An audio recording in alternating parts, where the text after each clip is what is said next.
TV5 mega exclusive story.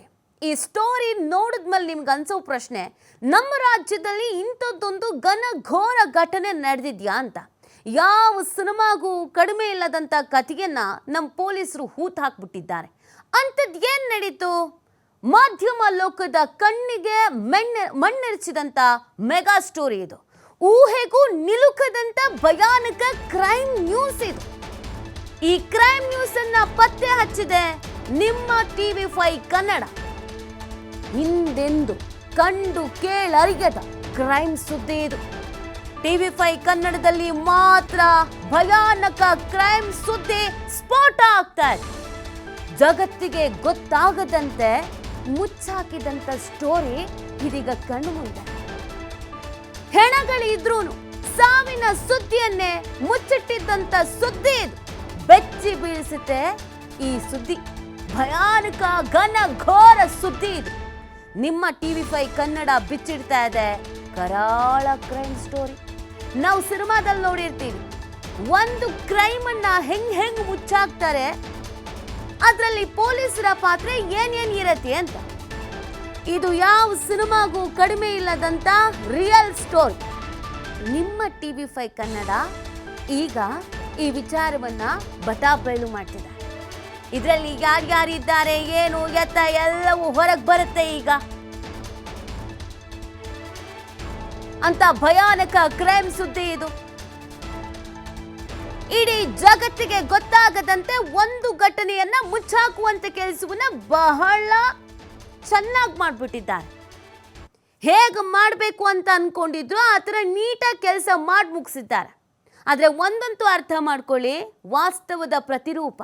ಎಲ್ಲಿ ಏನು ನಡೆದಿದೆಯೋ ಆ ವಿಚಾರವನ್ನ ಜನರ ಮುಂದೆ ತಂದಿಡುವಂಥ ಕೆಲಸವನ್ನ ನಿಮ್ಮ TV5 ನಿರಂತರವಾಗಿ ಮಾಡ್ಕೊಂಡು ಬಂದಿದೆ. ಕಾನೂನಿನ ಮುಂದೆ ಯಾರು ದೊಡ್ಡವರಲ್ಲ.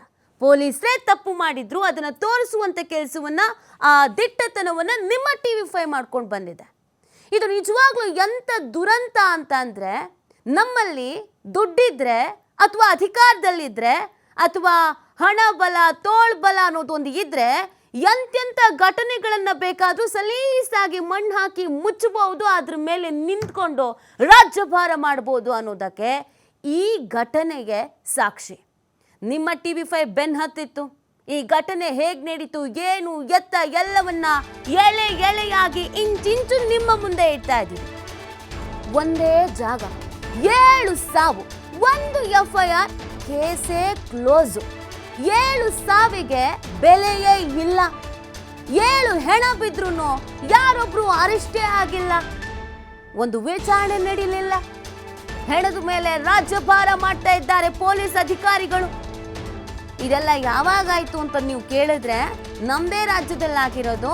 ಯಾವಾಗಾಯ್ತು ಅಂದ್ರೆ, ನಾವು ಬಿಗ್ ಬಾಸ್ ಅಂತ ಕೂತಿದ್ವಲ್ಲ, ಎಲ್ರೂ ಬಿಗ್ ಬಾಸ್ ಅಂತ ಹೇಳ್ತಾ ಇದ್ರಲ್ಲ, ಆ ಸಂದರ್ಭದಲ್ಲಿ ಒಂದ್ ಕಡೆಯಲ್ಲಿ ರಾತ್ರೋರಾತ್ರಿ ಬಿಗ್ ಬಾಸ್ ಮನೆಗೆ ಬೀಗ ಹಾಕ್ಬಿಡ್ತಾರೆ. ಕಾನೂನು ಉಲ್ಲಂಘನೆ ಆಗಿದೆ ಅಂತ. ಅಯ್ಯೋ, ಬಿಗ್ ಬಾಸ್ ಮನೆಗೆ ಬೀಗ ಹಾಕ್ಬಿಟ್ರಂತೆ ಅಂತ ಎಲ್ಲ ಲಬೋ ಅಂತ ಭಯ ಪಡ್ಕೊಳ್ತಾ ಇದ್ರು. ಆದ್ರೆ ಇಲ್ಲಿ 7 ಅಮಾಯಕರ ಜೀವನೇ ಹೋಗಿತ್ತು. 7 ಜನ ಸಾವನ್ನಪ್ಪಿದ್ರು. ಸಿಕ್ಕಿದ್ದೆ ಚಾನ್ಸು. ಯಾರು ಹೇಳೋರಿಲ್ಲ ಕೇಳೋರಿಲ್ಲ, ಎಲ್ಲ ಬಿಗ್ ಬಾಸ್ ಮೇಲೆ ಫೋಕಸ್ ಮಾಡ್ಕೊಂಡು ಕೂತಿದ್ದಾರೆ ಅಂತ ಬಿಗ್ ಬಾಸ್ ಅಬ್ಬರದಲ್ಲಿ 7 ಸಾವನ್ನ ಮುಚ್ಚಿಟ್ಟಿದ್ದಾರೆ ಬಿಡದಿ ಪೊಲೀಸರು. ಹೆಸರಿಗೆ FIR ಮಾಡಿ ಯಾವುದೇ ತನಿಖೆ ಇಲ್ಲದೇನೆ ಪೊಲೀಸ್ ಗಪ್ಚುಪ್ಪಾಗಿದ್ದಾರೆ. ಒಂದಲ್ಲ ಸ್ವಾಮಿ, 7 ಸಾವು ಅಂತಂದ್ರೆ ಯೋಚನೆ ಮಾಡಿ, ಬೆಲೆ ಇಲ್ವಾ? ಮನುಷ್ಯರು, ಮಾನವೀಯತೆ, ಒಂದು ಜೀವ, ಇದ್ಯಾವುದಕ್ಕೂ ಬೆಲೆ ಇಲ್ವಾ? ಎಲ್ಲ ಬಿಗ್ ಬಾಸ್ ಅಂತ ಬ್ಯುಸಿ ಆಗ್ಬಿಟ್ಟಿದ್ರು. ಅಯ್ಯೋ, DCMನೂ ಸೇರಿಸಿ, CMನೂ ಸೇರಿಸಿ, ಮಾಧ್ಯಮದವರನ್ನು ಸೇರಿಸಿ ಎಲ್ಲರೂ ಬಿಗ್ ಬಾಸ್ ಬಗ್ಗೆ ಚರ್ಚೆ ಆಗ್ತಾ ಇತ್ತು. ಆ ಸಂದರ್ಭದಲ್ಲಿ ನೀಟಾಗಿ ಪ್ಲಾನ್ ಮಾಡಿದ್ದಾರೆ. ಈಗ ಯಾವುದಾದ್ರೂ ವಿಚಾರ ನಡೀತು ಅಂತ ಅಂದರೆ ಯಾರ ಗಮನಕ್ಕೂ ಬರಲ್ಲ, ಯಾರು ಹೇಳೋರಿಲ್ಲ, ಯಾರು ಕೇಳೋರಿಲ್ಲ, ನಾವು ಆಡಿದ್ದೇ ಆಟ ಅಂತ ಒಂದಲ್ಲ ಎರಡಲ್ಲ 7 ಸಾವನ್ನ ಮುಚ್ಚಾಕೋ ಕೆಲಸವನ್ನು ಮಾಡಿದ್ದಾರೆ. ಎಲ್ಲಿ ನಡೀತು, ಹೇಗೆ ನಡೀತು, ಆ 7 ಜನ ಯಾರು? ಆ 7 ಜನ ಉತ್ತರ ಭಾರತದ ಕೂಲಿ ಕಾರ್ಮಿಕರು. ಬಲಿ ಪಡೆದಿರೋದು ಸಿಲಿಂಡರ್ ಅಂತ ಹೇಳ್ತಾ ಇದ್ದಾರೆ. ಅಕ್ರಮ ಸಿಲಿಂಡರ್ ಸ್ಫೋಟಕ್ಕೆ ಒಂದೇ ಜಾಗದಲ್ಲಿ 7 ಜನ ಸಾವನ್ನಪ್ಪಿರೋದು. ಕೂಲಿ ಅರಸಿ ಬಂದವರು ದುರ್ಮರಣ ಹೊಂದಿದ್ದಾರೆ. ಅಧಿಕಾರಿಗಳು ದಿವ್ಯ ಮೌನ ವಹಿಸಿದ್ದಾರೆ. 7 ಸಾವಿನ ಜಾಗದ ಮಾಲೀಕರ ವಿಚಾರಣೆನೇ ಇಲ್ಲ, ಯಾವುದು ಅರೆಸ್ಟು ಇಲ್ಲ. ಕೆಲಸಕ್ಕೆ ಕರೆತಂದಿದ್ದ ಕಂಪನಿ ಮೇಲೂ ಯಾವುದೇ ಆಕ್ಷನ್ ಆಗಿಲ್ಲ. ಸಾವಿನ ಅಸಲಿ ಕಾರಣಕ್ಕೆ ಯಾರನ್ನು ಹೊಣೆನೂ ಮಾಡಿಲ್ಲ ಬಿಡದಿ ಪೊಲೀಸರು. ಎಲಿಗೆನ್ಸ್ ಲೇಔಟ್ ಮಾಲೀಕ ಸದರಿ ಜಮೀನಿನ ಮಾಲೀಕರ ಮೇಲೆ ಕ್ರಮನೇ ಇಲ್ಲ. ಗುರು ಪುನ್ವಾನಿ ಮಾಲೀಕರ ಪ್ರಭಾವಕ್ಕೆ ಒಳಗಾದ್ರ ಹಾಗಾದ್ರೆ ಬಿಡದಿ ಪೊಲೀಸರು? ಒಳಗೊಳಗೆ ಸೆಟಲ್ಮೆಂಟ್ ಮಾಡಿಕೊಂಡು ಸೈಲೆಂಟ್ ಆದ್ರ ಬಿಡದಿ ಪೊಲೀಸರು? ಈ ಪ್ರಶ್ನೆ ಹುಟ್ಕೊಳ್ತಾರೆ. ಉತ್ತರ ಭಾರತದಿಂದ ಜೀವನ ಕಟ್ಕೊಳ್ಳೋದಕ್ಕೆ, ಜೀವನಕ್ಕೊಂದು ದಾರಿ ಆಗೋದಕ್ಕೆ ಅಂತ ಕೂಲಿ ಕೆಲಸ ಮಾಡಬೇಕು ಅಂತ ಪಾಪ ಇಲ್ಲಿಗೆ ಬಂದಿದ್ರು. ಜೀವನ ಕಟ್ಕೊಳ್ಳೋದಕ್ಕೆ ಅಂತ ಊರು ಬಿಟ್ಟು ಊರಿಗೆ ಬಂದಿದ್ರು. ಆದರೆ ಇವರಿಲ್ಲಿ ಸಾವನ್ನಪ್ಪಿದ್ರೆ ಹೇಳೋರಿರಲ್ಲ, ಕೇಳೋರಿರಲ್ಲ. ಅವ್ರ ಫ್ಯಾಮಿಲಿಯವ್ರಿಗೆ ವಿಷಯವೇ ಗೊತ್ತಾಗಲ್ಲ. ಅವ್ರ ಫ್ಯಾಮಿಲಿಯವ್ರು ಇಲ್ಲಿಗೆ ಬರೋಷ್ಟೊತ್ತಿಗೆ ಒಂದು ಕಥೆನೇ ಆಗಿ ಹೋಗಿರತ್ತೆ ಅಂತ ಎಲ್ಲನೂ ಪ್ಲ್ಯಾನ್ ಮಾಡಿದ್ದಾರೆ. ಎಲ್ಲ ಯಾರಿಗೋಸ್ಕರ? ದುಡ್ಡಿರೋರಿಗೋಸ್ಕರ. ದೊಡ್ಡವರಿದ್ದಾರೆ ಇದರಲ್ಲಿ. ಇದರ ಹಿಂದೆ ಇರುವಂಥವರು ದೊಡ್ಡವರ ಸಹವಾಸವೇ ಬೇಡ, ನಾವೇ ರಿಸ್ಕ್ ತೆಗೆದುಕೊಳ್ಳೋಣ. ಮಾಧ್ಯಮಗಳಿಗೊಂದು ಗೊತ್ತಾಗ್ದಿದ್ರೆ ಸಾಕು, ಕೇಸೇ ಕ್ಲೋಸು. ಮಾಧ್ಯಮದವ್ರಿಗೆ ಗೊತ್ತಾಗ್ಬಿಡ್ತು ಅಂತಂದರೆ ಕೇಸು ರೀಓಪನ್ನು, ಯಾರ್ಯಾರು ದೊಡ್ಡವರಿದ್ದಾರೋ ಎಲ್ಲರೂ ಎಳೆದು ಬಿಡ್ತಾರೆ ಅಂತ ಕರೆಕ್ಟಾಗಿ ಬಿಗ್ ಬಾಸ್ ಅನ್ನೋದೊಂದು ಕಾಂಟ್ರವರ್ಸಿ ಬಂತು ನೋಡಿ. ಅದೇ ಸಮಯ ಸೂಪರು, ಸರಿಯಾಗಿದೆ, ನಮಗೆ ಬೇಕಾಗಿದ್ದ ಸಮಯ ಅಂತ ಪ್ಲ್ಯಾನ್ ಮಾಡ್ಕೊಂಡು ಎಲ್ಲನೂ ಮುಗಿಸ್ಬಿಟ್ಟಿದ್ದಾರೆ ಈ ಪೊಲೀಸರು. ನಿಜವಾಗ್ಲೂ ಕೂಡ ನಮಗನ್ಸೋದೇನು ಅಂತಂದರೆ, ಈ ದೊಡ್ಡ ಸ್ಥಾನಮಾನದಲ್ಲಿ ಇರುವವರು ನಿಜವಾಗ್ಲೂ ನಿಯತ್ತಲ್ಲಿ ಕೆಲಸ ಮಾಡ್ದೇನೆ ಎಷ್ಟೆಲ್ಲ ಅನ್ಯಾಯ ಮಾಡ್ತಾರಲ್ಲ, ಇದನ್ನು ನಮ್ಮ ಪೊಲೀಸರು ಕೇಳೋದೇ ಇಲ್ವಾ? ಜೀವಗಳಿಗೆ ಬೆಲೆಯೇ ಇಲ್ವಾ? ಕೊಲೆ ಮಾಡ್ಕೊಂಡು ಅವ್ರ ಜೀವನ ಅವ್ರು ಕಟ್ಕೊಳ್ಳೋರು ಸಾವಿಗೆ ಹಾಕಿದರೆ ಬೆಲೆ ಇಲ್ವಾ? ಹಾಗಾದರೆ 7 ಜನ ಸಾವನ್ನಪ್ಪಿದ್ದಾರೆ, ಒಂದು FIR ಅಲ್ಲಿ ಕ್ಲೋಸ್ ಮಾಡಿಬಿಡ್ತಾರೆ, ಯಾರನ್ನೂ ವಿಚಾರಣೆ ಕರೆಯಲ್ಲ, ಯಾರನ್ನೂ ವಿಚಾರಣೆ ಮಾಡಲ್ಲ. ಹೇಗಾಯಿತು, ಏನು ಎತ್ತ ಯಾವುದೂ ಗೊತ್ತಿಲ್ಲ, ವಿಷಯನೇ ಮುಚ್ಚೋಗಿದೆ, ಎಲ್ಲೂ ಸುದ್ದಿನೇ ಆಗಲ್ಲ, ಸದ್ದು ಮಾಡಲ್ಲ. ಹೇಗೆ ಸ್ವಾಮಿ? 1 2 ಅಲ್ಲ 7 ಜನ ಸಾವನ್ನಪ್ಪಿರುವಂಥದ್ದು. ನೀವು ಹೆಂಗೆ ಕೇಸ್ ಕ್ಲೋಸ್ ಮಾಡಿ ಬಿಸಾಕಿದ್ರಿ? ಒಂದು FIR ಆಗಿದ ತಕ್ಷಣ ಮುಗೀತಾ? ಯಾರ್ಯಾರನ್ನು ವಿಚಾರಣೆ ಮಾಡಿದ್ರಿ? ಹೆಂಗೆ ಸಿಲಿಂಡರ್ ಸ್ಫೋಟ ಆಯಿತು? ಯಾವಾಗ ಆಯಿತು? ಎಷ್ಟು ಜನ ಸಾವನ್ನಪ್ಪಿದ್ರು? 7 ಜನನಾ? ಇನ್ನೂ ಜಾಸ್ತಿ ಇದ್ದಾರ. ಅದನ್ನೂ ಮುಚ್ಚಾಕೋ ಕೆಲಸ ಏನಾದರೂ ಮಾಡ್ತಾ ಇದ್ದೀರಾ? ಇಷ್ಟು ಈಸಿನಾ? ಹಾಗಾದರೆ ಒಂದು ಸಾವು ಸಂಭವಿಸುತ್ತೆ, ಅದನ್ನು ಮುಚ್ಚಾಕ್ಬಿಡೋದು ಅಂತಂದರೆ ಇಷ್ಟು ಸುಲಭನಾ? ಯಾವುದೋ ಅಕ್ಕಪಕ್ಕದ ರಾಜ್ಯದಲ್ಲಿ ಆಗಿದ್ದಲ್ಲ ಘಟನೆ, ನಮ್ಮ ರಾಜ್ಯದಲ್ಲೇ ಆಗಿರೋದು, ಬಿಡದಿಯಲ್ಲಿಯೇ ಆಗಿರೋದು. ಹಾಗಿದ್ರೆ ಪೊಲೀಸರಿಗೆ ಪ್ರಶ್ನೆ ಮಾಡಲಿಲ್ಲ ಅಂದರೆ, ಮಾಧ್ಯಮದವರು ಈ ವಿಚಾರವನ್ನು ಬಿತ್ತರಿಸಲಿಲ್ಲ ಅಂತಂದರೆ ಕತೆ ಮುಗೀತಾ? ಕ್ಲೋಸಾ? ಯಾರಿಗೇನು ಹೇಳ್ತಾರೆ ಅದನ್ನು ಕೇಳಿಬಿಡ್ತೀರಾ? ಅಧಿಕಾರದಲ್ಲಿದ್ದಾರೆ, ದೊಡ್ಡವರಿದ್ದಾರೆ ಅಂತ ಅವ್ರು 7 ಬಿಟ್ಟು 17 ಸಾವು ಆದ್ರೂ ಕೂಡ ನೀವು ಕೇಳಲ್ವಾ? ಹಾಗಾದರೆ ಪ್ರಶ್ನೆ ಮಾಡಲ್ವಾ? ಹಾಗಾದರೆ ಇದಕ್ಕೆ ಯಾರಾದರೂ ತನಿಖೆ ಅಂತ ಅಂತಾರಾ? ಇದಕ್ಕೆ ಯಾರಾದರೂ ನ್ಯಾಯ ಅಂತ ಅಂತಾರಾ? ಇದಕ್ಕೆ ಯಾರಾದರೂ ಕಾನೂನಿದೆ ನಮ್ಮ ರಾಜ್ಯದಲ್ಲಿ ಅಂತ ಅಂತಾರಾ? ಏನು ಸ್ವಾಮಿ ಹಿಂಗಾದರೆ ಅರ್ಥ? ನಿಮ್ಮ TV5 ವರದಿಯನ್ನು ಬಿತ್ತರಿಸಿಲ್ಲ ಅಂತ ಅಂದಿದ್ರೆ ಯಾರಿಗೂ ವಿಷಯವೇ ಗೊತ್ತಾಗ್ತಿರ್ಲಿಲ್ಲ, ಎಲ್ಲರೂ ನಾರ್ಮಲ್ ಆಗೇ ಇರ್ತಾಯಿದ್ರು. ಪಾಪ ಇವ್ರ ಫ್ಯಾಮಿಲಿಯವರು ಬಂದು ಗೋಳಾಡೋದಕ್ಕೆ, ಬಿದ್ದು ಒದ್ದಾಡೋದಕ್ಕೆ ಇವರು ಉತ್ತರ ಭಾರತದವರು. ಅಲ್ಲಿ ಅವ್ರಿಗೆ ವಿಷಯ ಗೊತ್ತಿದೆಯೋ ಗೊತ್ತಿಲ್ವೋ ಗೊತ್ತಿಲ್ಲ. ಕೆಲಸ ಮಾಡೋದಕ್ಕೆ ಅಂತ ಬಂದವರ ಸಮಾಧಿನೇ ಮಾಡಿಬಿಟ್ಟಿದ್ದೀರಲ್ಲ, ಇದು ನ್ಯಾಯನ? ಹಂಗಾದರೆ ಹೇಳಿ. ನಿಮ್ಮ TV5 ಇದಕ್ಕೆ ಸಂಬಂಧಪಟ್ಟಂತೆ ಇಂಚಿಂಚು ವಿವರವನ್ನು ನೀಡ್ತಾ ಇದೆ. ಘಟನೆ ಹೇಗೆ ನಡೀತು, ಯಾವತ್ತು ನಡೀತು, ಅವತ್ತು ಏನಾಯಿತು, ಆ ದಿನ ನಡೆದಿದ್ದೇನು, ಪ್ರತಿ ಒಂದರ ಡೀಟೇಲ್ಸ್ ಕೂಡ ನಮ್ಮ ಹತ್ರ ಇದೆ. ಆ ಎಲ್ಲ ಡೀಟೇಲ್ಸನ್ನು ನಿಮ್ಮ ಮುಂದೆ ಇಡ್ತಾ ಹೋಗ್ತೀವಿ. ಘಟನೆಯ ವಿವರ ನೋಡ್ಬಿಡೋಣ.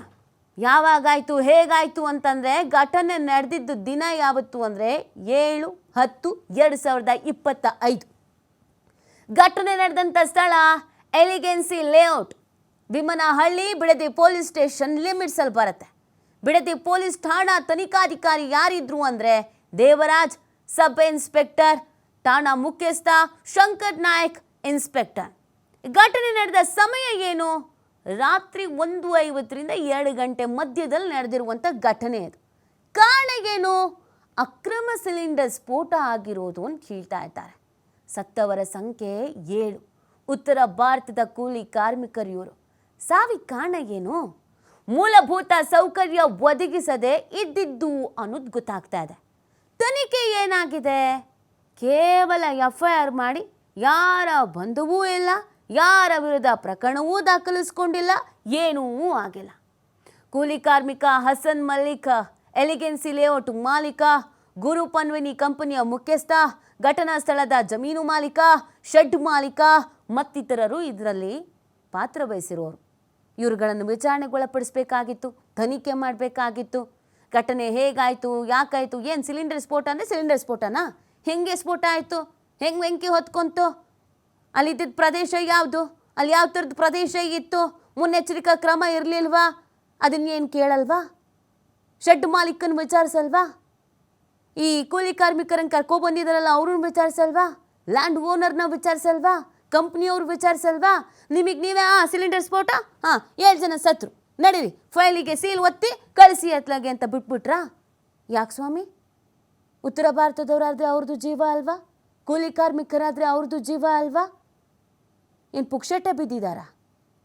ಅಥವಾ ಯಾರು ಇದ್ರನ್ನ ಪ್ರಶ್ನೆ ಮಾಡಲ್ಲ, ನಾವು ಆಡಿದ್ದೇ ಆಟ, ನಮ್ಮನ್ನು ಯಾರು ಕೇಳ್ತಾರೆ ಅಂತನಾ? ಅಮಾಯಕರ ಜೀವ ಬಲಿ ಪಡ್ಕೊಂಡು ಹೆಂಗೆ ಸ್ವಾಮಿ ನೀವು ಅಲ್ಲಿ ಜೀವನ ಮಾಡೋದಕ್ಕೆ ಸಾಧ್ಯ? ಪೊಲೀಸ್ ಅಧಿಕಾರಿಗಳು ಹಾಕಿರೋ ಬಟ್ಟೆಗಾದ್ರೂ ಅಟ್ಲೀಸ್ಟ್ ಗೌರವ ಕೊಡಬೇಕು, ನ್ಯಾಯಯುತವಾದಂತೆ ಕೆಲಸವನ್ನ ಮಾಡಬೇಕು. ಯಾರೋ ಇರೋರ ಮಾತನ್ನೇ ಕೇಳ್ಕೊಂಡಿರ್ತೀರ ಅಂದರೆ ಪೊಲೀಸ್ ಇಲಾಖೆಗೆ ಯಾಕೆ ಬರ್ತೀರಾ ಸ್ವಾಮಿ ನೀವು? ಅವ್ರ ಮನೇಲೆ PA ಆಗೋ ಇನ್ನೊಂದಾಗೋ ಮತ್ತೊಂದಾಗೋ ಕೆಲಸ ಮಾಡ್ಬೋದಲ್ಲ. ಕಷ್ಟಪಟ್ಟು ಓದಿ ನೀವು ಅಧಿಕಾರಿಗಳಾಗಿ ಯಾರೋ ಹೇಳ್ದಂಗೆ ಕೇಳ್ತೀರಾ, ಅಥವಾ ಇನ್ಯಾರ್ದೋ ಭಯಕ್ಕೆ, ಇನ್ಯಾವುದೋ ಹೆದರಿಕೆಗೆ ಯಾರ ಸಾವು ಹೇಗಾಯಿತು ಏನು ಎತ್ತ ಅಂತ ವಿಚಾರಣೆನೂ ಮಾಡಲ್ಲ ಅಂದರೆ ಇಷ್ಟು ಈಸಿನ ಒಂದು ಕೇಸನ್ನು ಮುಗಿಸೋದು? ಎಲ್ಲ ಕೇಸಲ್ಲೂ ಹಿಂಗೆ ಮುಗಿಸ್ಬಿಡ್ತೀರಾ ನೀವು? ಒಂದು FIR ಹಾಕಿ ಕ್ಲೋಸ್ ನಡೀರಿ ಅಂತ ಮುಗಿಸ್ಬಿಡ್ತೀರಾ ನೀವು? ಯಾರ್ಯಾರು ಸತ್ತವರು ಅಂತ ನೋಡೋದಾದರೆ ನೋಡಿ ಪಾಪ, 40 ವರ್ಷದ ಮನರುಲ್ ಶೇಖ್, 26 ವರ್ಷದ ತಜಬಲ್ ಶೇಖ್, 32 ವರ್ಷದ ಜಹೀದ್ ಅಲಿ, 42 ವರ್ಷದ ಹಸನ್ ಮಲ್ಲಿಕ್, 40 ವರ್ಷದ ಜಿಯಾಬುರ್ ಶೇಖ್, 36 ವರ್ಷದ ಶಫೀಜುಲ್ ಶೇಖ್, 21 ವರ್ಷದ ನೂಜಮಾನ್ ಎಲ್ಲರೂ ಕೂಡ ಕೂಲಿ ಕಾರ್ಮಿಕರು. 21, 26, 25, 36, 40 ವರ್ಷ. 21, 26, 25 ವರ್ಷದವರು ಇದ್ರಲ್ಲ ಸ್ವಾಮಿ ಪಾಪ, ಈಗಿನ್ನೂ ಜೀವನ ಕಟ್ಕೊಳ್ತಾ ಇದ್ರು. ತಮ್ಮ ಕಾಲ ಮೇಲೆ ಕಾಲು ತಾವು ನಿಂತ್ಕೊಂಡು ತಮ್ಮ ತಂದೆ ತಾಯಿನ ಸಾಕಿ ಜೀವನ ಕಟ್ಕೊಳ್ಬೇಕು ಅಂತ ಇಲ್ಲಿಗೆ ಬಂದಿದ್ರು. ಅಂಥವ್ರು ಸಾವು ಸಂಭವಿಸಿದೆ. ಒಂದು ಸೌಜನ್ಯಕ್ಕೂ ನೀವು ನೆಟ್ಟಿಗೆ ವಿಚಾರಣೆ ಮಾಡಲಿಲ್ಲ. ಯಾರು ಹಿಂದೆ ನಿಂತಿದ್ರು? ಯಾರು ಹೇಳಿದ್ರು ನಿಮಗೆ ವಿಚಾರಣೆ ಮಾಡಬೇಡಿ ಅಂತ? ವಿಷಯವೇ ಗೊತ್ತಿಲ್ಲದಿದ್ದ ಹಾಗೇನೆ ಬಚ್ಚಿಟ್ಟು ಮುಚ್ಚಿಟ್ಟು ಮಾಡುವಂಥದ್ದು ಏನಿತ್ತು? ಇಲ್ಲಿ ಈ ಘಟನೆಯಲ್ಲಿ ಸಾಕಷ್ಟು ಅನುಮಾನಗಳು ಕೂಡ ಇದೆ. ಯಾಕಂದರೆ ಸಿಲಿಂಡರ್ ಸ್ಫೋಟ ಅಂತ ಹೇಳ್ತಾ ಇದ್ದಾರೆ. ಸಿಲಿಂಡರ್ ಸ್ಫೋಟ ಆದರೆ ಶೆಡ್ಡಿಗೇನೂ ಆಗಿಲ್ವಂತೆ. ತಾತ್ಕಾಲಿಕವಾಗಿ ನಿರ್ಮಾಣ ಮಾಡಿರುವಂಥ ಶೆಡ್ ಇದು. ಹಾಗಿದ್ರೆ ಅನಧಿಕೃತವಾಗಿ ವಿದ್ಯುತ್ ಸಂಪರ್ಕ ಹೇಳ್ಕೊಂಡು ಬಂದಿದ್ದಾರಾ? ಅದು ಆಫೆನ್ಸ್ ಅಲ್ವಾ? ಅದು ತಪ್ಪಲ್ವಾ? ಸಿಲಿಂಡರ್ ಸ್ಫೋಟ ಆಗಿದ್ರೆ ಶೆಡ್ಡಿಗೆ ಶೆಡ್ಡೆ ಛದ್ರ ಆಗಿ ಹೋಗಬೇಕಾಗಿತ್ತು. 7 ಜನ ಸಾವನ್ನಪ್ಪಿದ್ದಾರೆ ಅಂದರೆ ಆ ಶೆಡ್ಡಿಗೆ ಏನಾದರೂ ಡ್ಯಾಮೇಜ್ ಆಗಿರ್ಬೇಕಲ್ವಾ? ಶೆಡ್ಡಿಗೆ ಏನೂ ಆಗ್ದೇನೆ 7 ಜನ ಮಾತ್ರ ಸತ್ತೋಗಿದ್ದಾರೆ ಅಂದರೆ ಹೆಂಗೆ?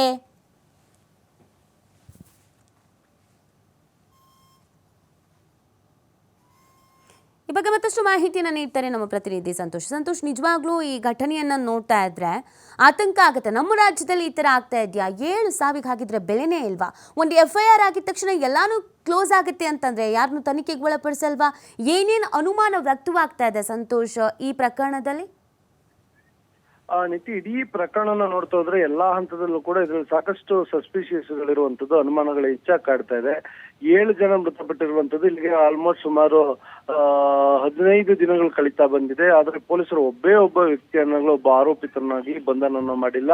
ಸೊ ಈ ಕೂಲಿ ಕಾರ್ಮಿಕರು ವೆಸ್ಟ್ ಬೆಂಗಾಲ್ನಿಂದ ಏನ್ ಬರ್ತಾರೆ, ಇವರು ರಾಮನಗರದ ಬಿಡದಿಯಲ್ಲಿ ಬರುವಂತಹ ಒಂದು ಭೀಮನಹಳ್ಳಿ ಗ್ರಾಮ ಏನಿದೆ, ಅಲ್ಲಿ ಎಲಿಗೆನ್ಸಿ ಲೇಔಟ್ ಅಂತ ಹೇಳಿ ಒಂದು ವಿಲ್ಲಾ ಪ್ರಾಜೆಕ್ಟ್ ನಡೀತಾ ಇದೆ. ಏನು ಗುರುಪುನ್ವಾನಿ ಏನಿದೆ, ಗುರುಪುನ್ವಾನಿಯ ಕಂಪನಿಗೆ ಸಂಬಂಧಪಟ್ಟಾಗ ಅವರು ಮತ್ತು ಮಾಲೀಕರು ಏನಿದ್ರು, ಭೂ ಮಾಲೀಕರು ಶಿವಣ್ಣ ಅಂತ ಹೇಳಿ ಅವರು ನಡುವೆ ನಡೀತಾ ಇರುವಂತ ಈ ಪ್ರಾಜೆಕ್ಟ್ ಮಾಡುವಂತ ಸಂದರ್ಭದಲ್ಲಿ ಅಲ್ಲಿ ಕೆಲಸಕ್ಕೆ ಕರ್ಕೊಂಡ್ ಬರುವಂತ ಏನು ಕೂಲಿ ಕಾರ್ಮಿಕರು ಇರ್ತಾರೆ, ಅವರು 7 ಜನ ಏಕಾಏಕಿಯಾಗಿ ತಡರಾತ್ರಿಯಿಂದ 7ನೇ ತಾರೀಕು ಇದೇ ತಿಂಗಳು ಎಲ್ಲ ಅನುಮಾನಾಸ್ಪದವಾಗಿ ಬೆಂಕಿಯಿಂದ ಸುಟ್ಟು ಕರಕಲಾಗಿರ್ತಾರೆ.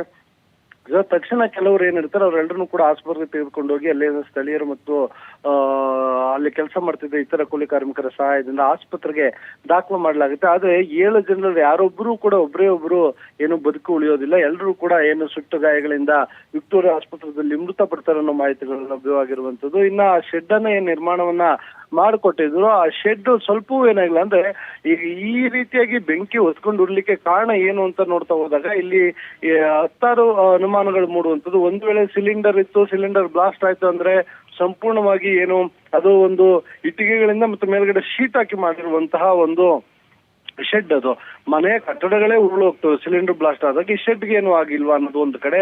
ಮತ್ತೊಂದು ಕಡೆ ಏನಾದ್ರು ಶಾರ್ಟ್ ಸರ್ಕ್ಯೂಟ್ ಆಯ್ತಾ ಅನ್ನೋದು ಒಂದು ಅನುಮಾನಗಳಿತ್ತು. ಶಾರ್ಟ್ ಸರ್ಕ್ಯೂಟ್ ಆದ್ರೆ ಆ ಶೆಡ್ಗೆ ಅನುಮತಿ ಪಡ್ಕೊಂಡಿವ್ರು ಏನಾದ್ರು ಪವರ್ ಅನ್ನ ಮಾಡ್ಕೊಂಡಿದ್ರ ಅಂತ ಅನುಮಾನಗಳಿರುವಂತದ್ದು.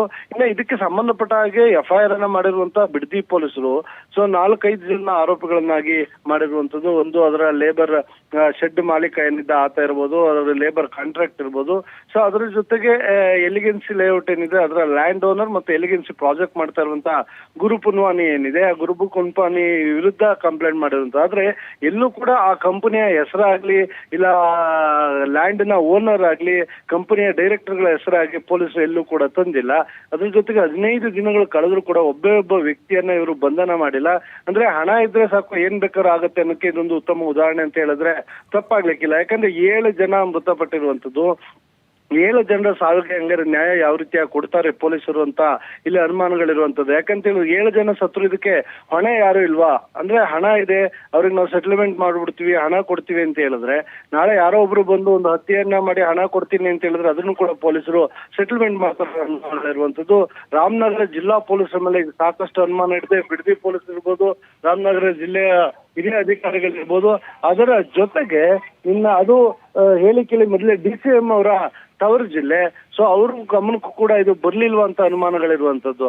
ಇದರ ಒಟ್ಟೊಟ್ಟಿಗೆ ಮತ್ತೆ ನೋಡೋದಾದ್ರೆ ಲೇಬರ್ ಮಿನಿಸ್ಟರ್ ಸಂತೋಷ್ ಲಾಡ್ ಅವ್ರಿಗೂ ಕೂಡ ಇದು ಗಮನಕ್ಕೆ ಬರ್ಲಿಲ್ವಾ? ತಮ್ಮ ರಾಜ್ಯದ ಅದು ಬೆಂಗಳೂರಿನಿಂದ ಕೂಗಳತೆ ದೂರದಲ್ಲಿ ಇರುವಂತಹ ಕಡೆ 7 ಜನ ಕೂಲಿ ಕಾರ್ಮಿಕರು ಈ ರೀತಿಯಾಗಿ ಸುಟ್ಟು ಪ್ರಾಣವನ್ನ ಬಿಟ್ರೆ ಇವ್ರಿಗೆ ಅಂಥವ್ರ ಮೇಲೆ ಯಾವುದೇ ರೀತಿಯ ಏನು ನ್ಯಾಯವನ್ನ ಕೊಡಿಸ್ಬೇಕು ಅನ್ನೋದಿಲ್ವಾ? ಬೇರೆ ವಿಚಾರಗಳಿಗೆ ಇವ್ರು ಬಂದು ಹೊರಗೆ ನಿಂತ್ಕೊಂಡು ಮಾತಾಡ್ತಾರೆ, ದೇಶದೆಲ್ಲ ಹೇಳ್ತಾರೆ. ಅವರ ಇಲಾಖೆಗೆ ಸಂಬಂಧಪಟ್ಟಿದ್ದು ಅವರೇ ಮಿನಿಸ್ಟರ್ ಇರುವಂತದ್ದು. ಸೊ ಅವ್ರಿಗೆ ಇದ್ರ ಬಗ್ಗೆ ಯಾವುದೇ ರೀತಿಯ ಮಾಹಿತಿ ಇಲ್ವಾ? ಯಾಕೆ 7 ಜನ ಸತ್ತು 15 ದಿನ ಆದ್ರೂ ಒಬ್ಬರನ್ನ ಬಂಧನ ಮಾಡಿಲ್ಲ ಅನ್ನೋದು ಒಂದ್ ಕಡೆ ಅನುಮಾನಗಳಿರುವಂತದ್ದು. ಮತ್ತೊಂದು ಕಡೆ ದೊಡ್ಡವ್ರದ್ದು ಫೋನ್ ಕಾಲ್ಸ್ ಗಳಿದೆ. ಸೊ ಹೀಗಾಗಿ ಇವ್ರಿಗೆ ಬೇಲ್ ತಗೊಳಕ್ ಹೇಳಿದ್ವಿ ಅಂತ ಪೊಲೀಸರೇ ಖುದ್ದು ಹೇಳ್ತಾ ಇರುವಂತದ್ದು. ಅಂದ್ರೆ ಹಣ ಕೊಟ್ಟರೆ ಸಾಕು, ಯಾರಾದ್ರೂ ದೊಡ್ಡವ್ರು ಫೋನ್ ಮಾಡಿದ್ರೆ ತಮ್ಮ ಪ್ರಭಾವವನ್ನು ಬೀರಿದ್ರೆ ಯಾರನ್ನೂ ಕೂಡ ನಾವು ಬಂಧನ ಮಾಡೋದಿಲ್ಲ ಅಂತ ಹೇಳಿ ಇವರು ಇದನ್ನ ಅಂದ್ರೆ ಯಾವುದೇ ಮುಲಾಜಿಲ್ಲದೆ ನೇರವಾಗಿ ಹೇಳ್ಕೊಳ್ತಾರೆ. ಅಂದ್ರೆ ನಿಜಕ್ಕೂ ಕೂಡ ಎಲ್ಲ ಒಂದ್ ಕಡೆ ಇದು ರಾಮನಗರ ಜಿಲ್ಲಾ ಪೊಲೀಸರಿಗೆ ಚೀಮಾರಿ ಆಗ್ತ ರೀತಿಯಲ್ಲಿ ಅಂದ್ರೂ ಕೂಡ ಅವಮಾನ ಅಂತ ಹೇಳಿದ್ರು ಕೂಡ ತಪ್ಪಾಗ್ಲಿಕ್ಕಿಲ್ಲ. ಯಾಕಂದ್ರೆ 7 ಜನರ ಸಾವು ಅದ್ರ ಮೇಲೆ ಇವರು ವಿಲ್ಲ ಕಟ್ತಾ ಇರುವಂತದ್ದು.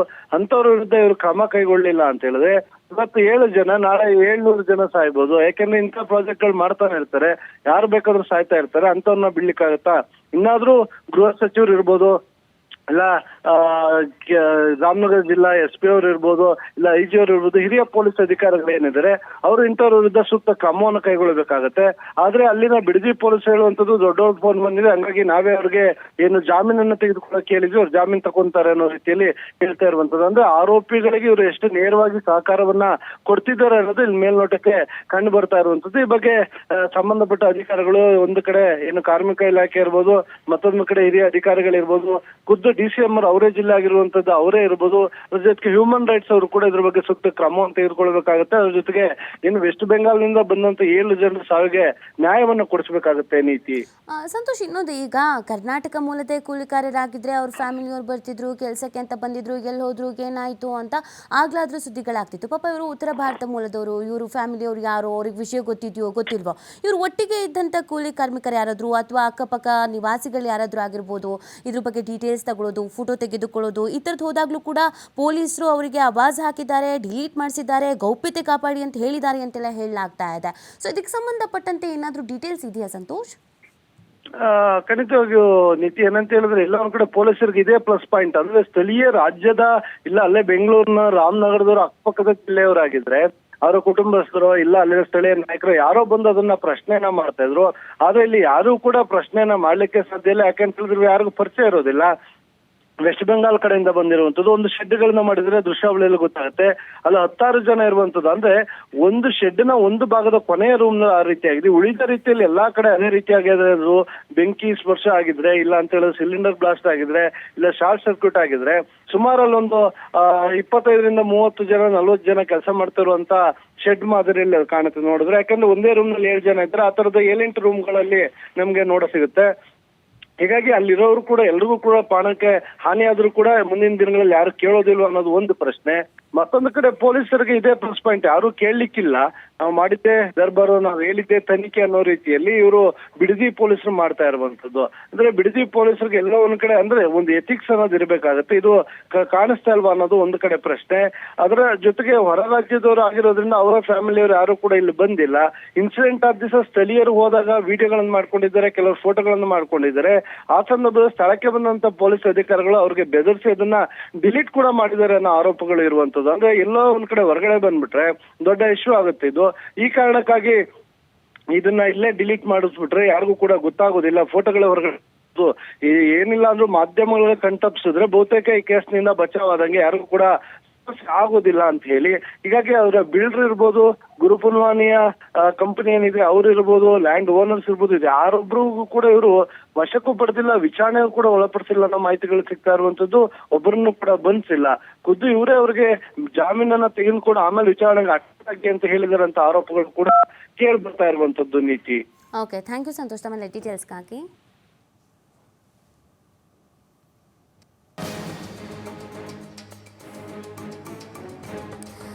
ನೋಡಿ, ನಿಜವಾಗ್ಲೂ ಕೂಡ ಈ ಥರದೊಂದು ಭಯಾನಕ ಘಟನೆಗಳು ನಮ್ಮ ರಾಜ್ಯದಲ್ಲೇ ನಡೆದಿದೆ ಅಂತಂದಾಗ ಆಶ್ಚರ್ಯ ಆಗತ್ತೆ.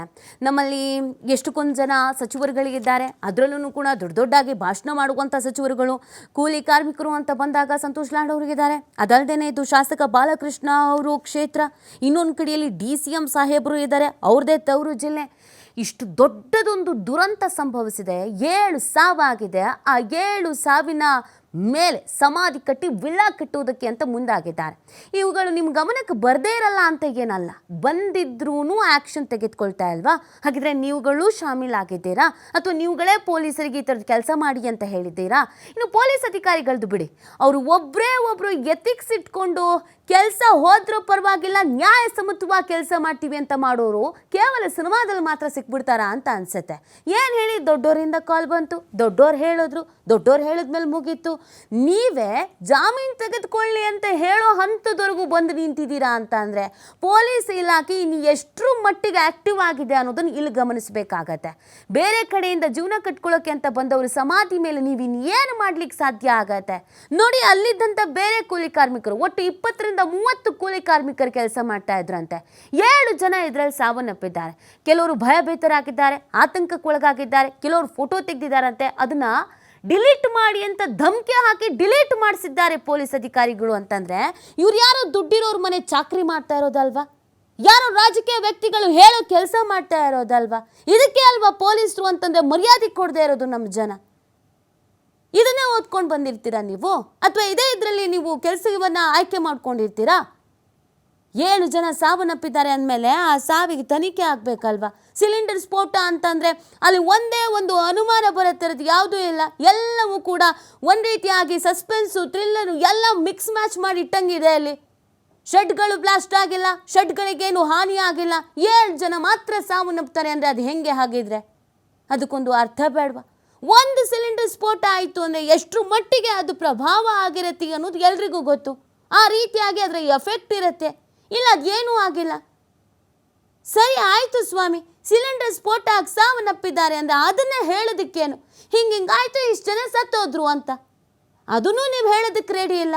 ಮುಚ್ಚಾಕಂಥದ್ದು ಏನಿತ್ತು? ರಾತ್ರೋರಾತ್ರಿ ಎಲ್ಲನೂ ಕ್ಲೀನ್ ಆ್ಯಂಡ್ ಕ್ಲಿಯರ್ ಮಾಡುವಂಥದ್ದು ಏನಿತ್ತು? ಏನೋ ನಡೆದಿದೆ ಅಲ್ವಾ? ಏನೋ ಕೆಲಸ ಮಾಡಿದ್ದೀರಾ ಅಲ್ವಾ? ಈ ಥರ ಆದರೆ ಯಾರು ಬರ್ತಾರೆ ನಮ್ಮ ರಾಜ್ಯಕ್ಕೆ ಕೂಲಿ ಕಾರ್ಮಿಕರಾಗಿ? ಕೆಟ್ಟ ಹೆಸರು ಅಲ್ವಾ?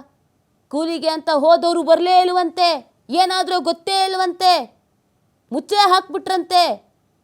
ಏನಾದರೂ ಹೆಚ್ಚು ಕಮ್ಮಿ ಆಯಿತು ಅಂದರೆ ಇಡೀ ರಾಜ್ಯಕ್ಕೆ ಇದು ಕೆಟ್ಟ ಹೆಸರು ಅಲ್ವಾ? ಈಗಲಾದ್ರೂ ತನಿಖೆ ಮಾಡಿ ಸ್ವಾಮಿ, ಈಗಲಾದರೂ ಎಚ್ಚೆತ್ಕೊಳ್ಳಿ, ಈಗಾದರೂ ಮೈಗಂಟಿರುವಂಥ ಧೂಳನ್ನು ಕೆಡವುಕೊಳ್ಳಿ. ನೀವು ಕೂಡ ಆ ಸಾವಿಗೆ ಒಂದು ಕಡೆಯಲ್ಲಿ ಜವಾಬ್ದಾರರೇ, ನೀವು ಈ ಸಾವಿನಲ್ಲಿ ಶಾಮೀಲರೇ. ಅಧಿಕಾರಿಗಳಾಗಿರ್ಬೋದು, ಸಚಿವರುಗಳಾಗಿರ್ಬೋದು, ಗೃಹ ಸಚಿವರಿಗೆ ಮನವಿ ಮಾಡೋದು ಇಷ್ಟೇನೆ, DCMಗೆ ಮನವಿ ಮಾಡೋದು ಇಷ್ಟೇನೆ. ದಯವಿಟ್ಟು ಇದರಲ್ಲಿ ನೀವು ನ್ಯಾಯಸಮ್ಮತವಾಗಿ ತನಿಖೆಗೆ ಆಗ್ರಹಿಸಿ. ಯಾರೇ ತಪ್ಪು ಮಾಡಿರಲಿ, ಯಾವ ಮಾಲೀಕರಾರು ತಪ್ಪು ಮಾಡಿರಲಿ, ನಿಮ್ಮ ಶಾಸಕರು, ಸಚಿವರು ಯಾರೇ ತಪ್ಪು ಮಾಡಿರಲಿ, ಅವ್ರ ವಿರುದ್ಧ ಶಿಕ್ಷೆ ಆಗಲಿ.